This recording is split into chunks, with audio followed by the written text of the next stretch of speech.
Comment l'amour réagit dans certains cas dans cette vidéo?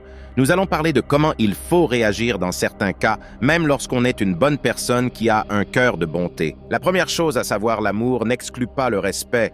Que l'amour ne vous empêche pas d'imposer le respect pour votre bien-être. L'amour ne doit pas laisser aux autres ou à son prochain la liberté de faire quoi que ce soit dans votre vie. Parce que avant d'aimer son prochain, vous devez d'abord s'aimer vous-même.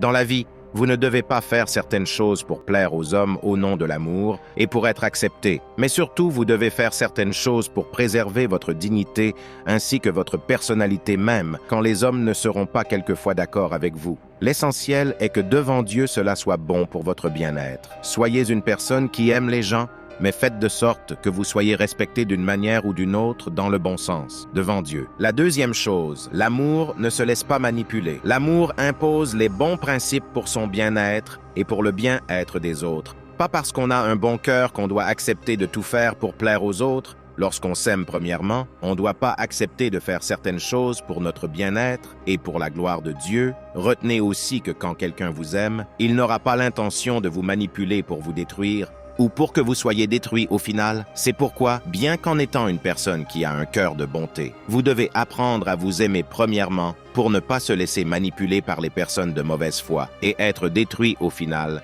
Ne faites jamais tout pour plaire aux hommes, mais réfléchissez avant de faire toute chose pour votre bien-être aussi et pour la gloire de Dieu. Troisième chose, l'amour n'empêche pas de prendre la distance et de continuer à aimer à distance la personne dans certains cas. Ce n'est pas parce que vous êtes tellement bon que vous allez accepter tout le monde entrer dans votre vie et faire partir de votre entourage. Et ce n'est pas qu'on est une bonne personne qu'on doit faire de tout le monde un ami ou une amie. Nous devons aimer tout le monde, mais nous ne devons pas faire de tout le monde un partenaire dans un domaine digne de la vie ou dans une relation digne devant Dieu pour notre bien-être.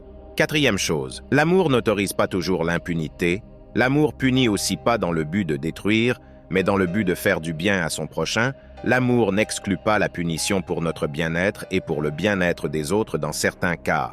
Cinquième chose, l'amour, c'est surtout réagir selon la parole de Dieu en ayant la crainte de l'Éternel. L'amour, c'est aussi apprendre aux autres comment marcher selon la parole de Dieu pour notre bien et pour le bien-être des autres. Patrice, Good écrivain chrétien, abonnez-vous pour plus de contenu. À la prochaine.